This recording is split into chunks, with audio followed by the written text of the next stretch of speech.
Welcome back to the Can of Corn podcast presented by Prep Baseball Iowa. I'm your host, Tyler Cropley. Today we're joined by the Pella Dutch head coach, Jesse Jablonski. Jesse, how are you doing? I'm doing great, Tyler. How are you today? I'm doing all right. How the first few days of practice been going for you? It's been a good week. It's always exciting to get back out on the field and just be with the guys out there and just kind of get back into the routine of being on the field daily with them. And yeah, we're having some fun. Obviously, a little bit different look this year with 12 seniors graduated from last year. So a lot more time spent teaching and going through some more drills and things like that. But we've got a really good group, and so far the first few days of practice have been really productive and very successful. So we're happy with where we're at and looking forward to continuing to grow as a team. And do you guys have a lot of players that are out for multiple sports right now? So you're kind of having to work back and forth, or a lot of them just baseball players? Yeah, we've got a mix. I'd say we have maybe about five or six, maybe something like that, that we would consider to be up at that varsity, JV varsity level, that are up for multi sports in the spring sports. We got a few more at the younger level, especially the freshmen who are still trying a lot of those sports. But yeah, at the upper grades, the upperclassmen, we've got about five or six. So, we work those guys in the best we can and get them at least play some catch and get their BP in every day. And those to us, that's kind of the most important thing is to build that arm strength up and see some live arm BP or live ABs and get in what they can while they're still shuffling between two sports. Yeah, I think that's what most teams deal with, right? Kind of those multi-sport athletes. Now, at the same time, it's a blessing and a curse because you're creating athletes, right? But then you're not having those practice days with them. So, yeah, I think that's a big deal. Absolutely. I think, being competitive throughout the year in multi sports is a great way for athletes to grow and just continue to get better. Rather than, it's great to do drills and go to workouts and that kind of thing. But I think the more that young guys can compete and just continue to be in multiple sports, I think they're going to be better athletes overall, just like you said. So let's take a look back at the 2025 season and talk specifically about that state championship game. Uh, Keegan Hoekstra threw a great game. Kind of talk about his performance, and then also what was going through your mind when Landon delivered that two-run double in the seventh. Yeah, Tegan, he was a guy that was actually hurt for the first, I don't know, maybe third half of the season, somewhere in there. He had broken his wrist in spring league game, and he worked real hard to get back from that, and brought him back halfway through the year, and he had a little bit of a setback after he came back, and we weren't sure where he was even going to be into our postseason plans, and kind of went into that last week or so before postseason, and he threw a pretty decent outing. And then he threw the second round of the playoffs for us and threw just a tremendous game. And we knew at that point that we were in pretty good shape with him. We obviously had a lot of pitching depth, but he was a guy that has some really good experience for us. So, having him back and he threw just an outstanding game against Wallert in the title game. Really had everything working for him that day. Did a great job moving the ball around in the zone and locating pitches. And I thought he was just really on top of his game, and that was the kind of pitcher that we knew he could be. And we've seen him grow since his eighth grade year with us, and he's a guy that we knew could perform in that kind of a setting for us. And he did just what we had hoped he could do, and that's something that he's been developing towards for his whole career. So to see that kind of culminate in the championship was great for him. And obviously, yeah, we were super excited for him to kind of help us out on the mound and lead us to that title. And as far as the double in the seventh, our only hit of the game, we had a blooper in the first where we get a guy out at second that gets ruled the fielder's choice. So we're getting no hit in the seventh, and but again, because of our defense and pitching, we're right in the game. Tied 1-1.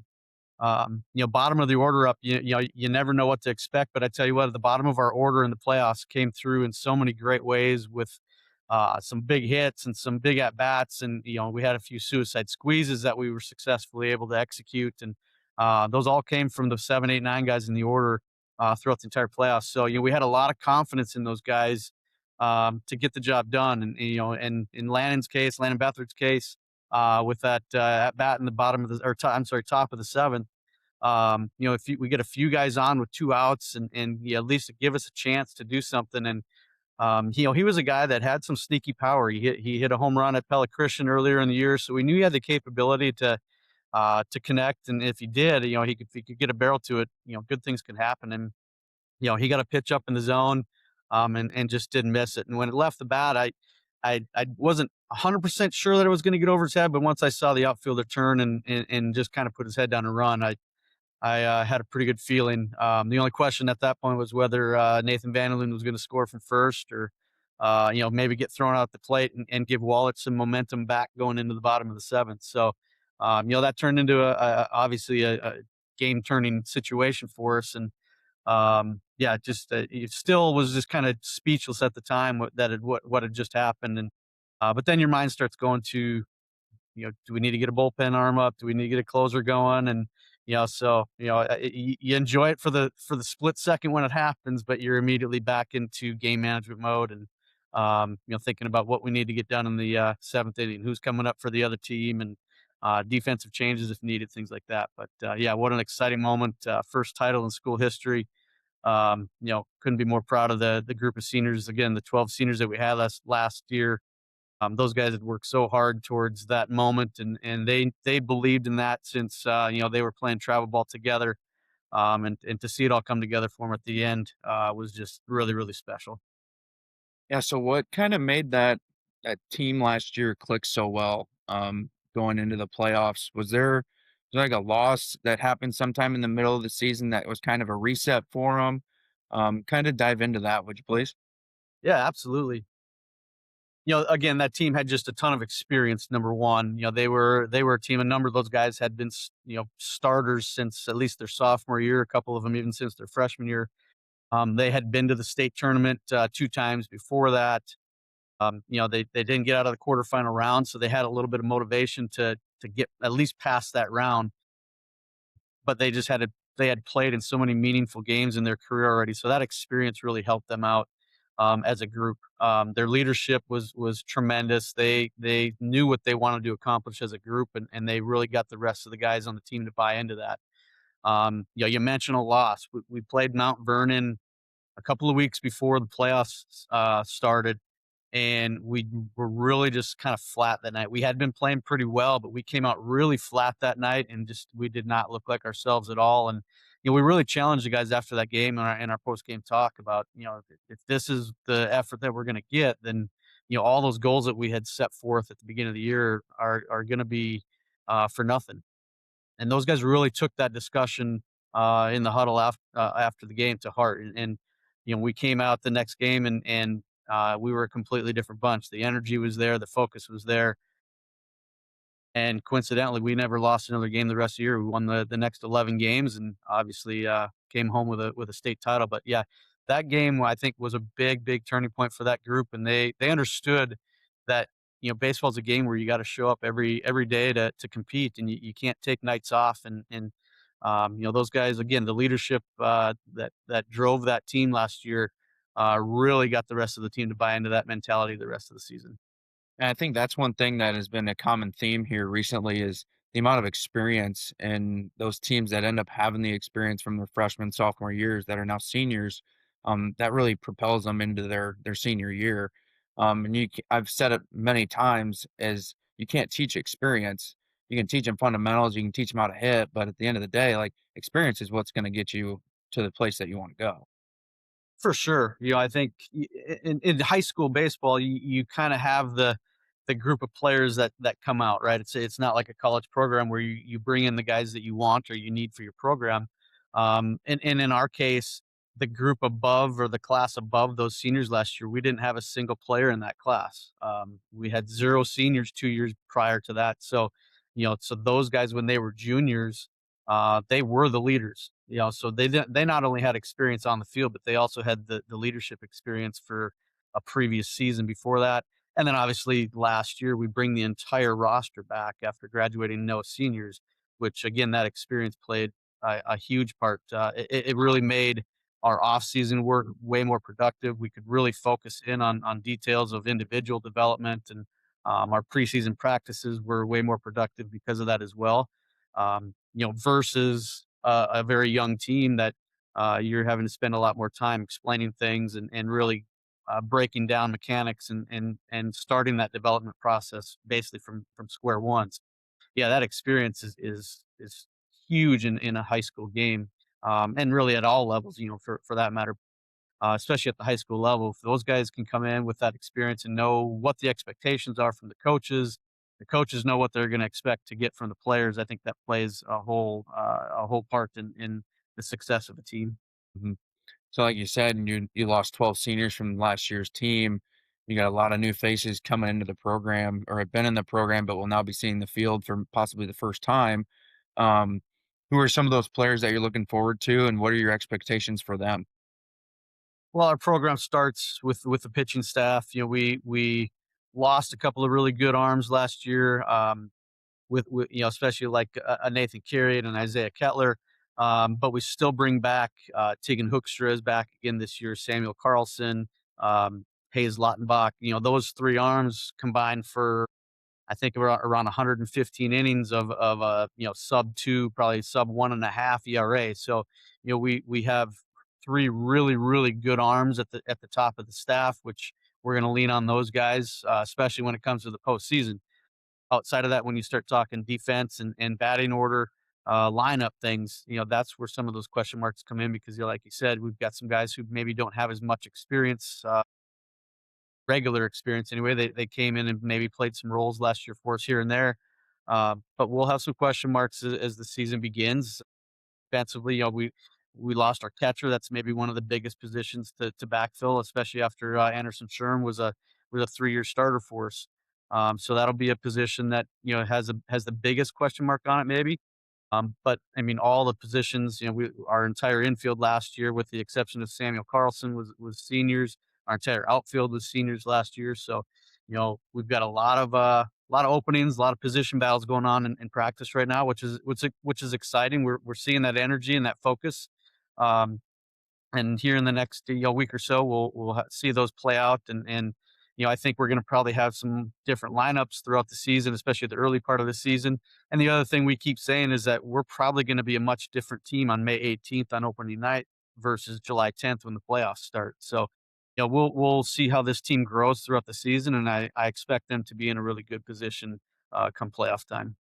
So, what excites you most about having that young team? Obviously, there's new faces and whatnot, but what kind of excites you as a head coach who's been doing it for a long time now? Yeah, we talk a lot about in our program just 1% better every day. When we come to the ballpark, let's look for that 1%. Where can we find it today? Whether it's offense, defense, pitching, whatever it might be. And this group has just been so bought into that mindset, and I think just the growth of this group throughout the off season, of the excitement that they show with knowing that this is now their shot. They take pride in knowing that we are the defending state champs, and they want to go back out there and they want to defend that state title. And now it's their turn to be the ones that get to run out on the field every night and do that. So, I think just the excitement that those guys are showing kind of feeds into myself and the rest of the coaching staff as well. And I think that's just something that those younger guys that we now have that are coming into the program or maybe joining the JV varsity group for the first time, they're starting to learn what that excitement is and what the expectations are when you come to the ballpark every day to get that 1% better.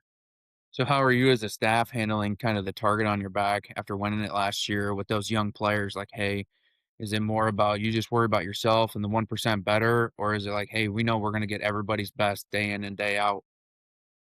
Yeah, and I think our staff is pretty well grounded as far as keeping our guys in check. We don't, we've reminded them that whatever's happened last year is no guarantee of any success for this year. And again, those guys, our leaders this year, we have, I believe, around 8 seniors this year.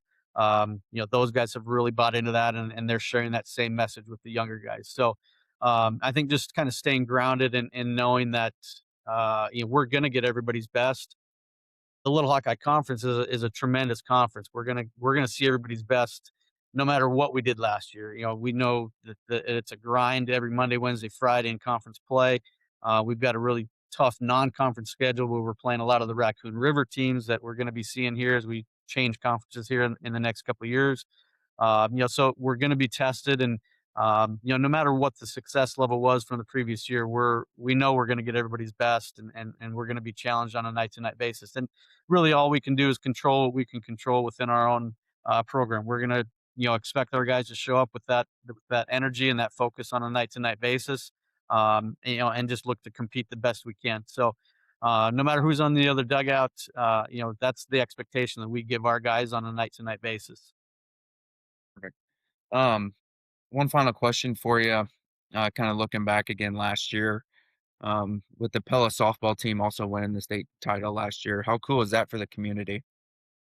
Yeah, both programs have been close in the past. Softball team made it to state in 2015, which ironically was the same year that we went back to state for the first time in, yeah, I think it was around 18 years or something like that. So, 10 years prior to that, both teams had a lot of excitement around them.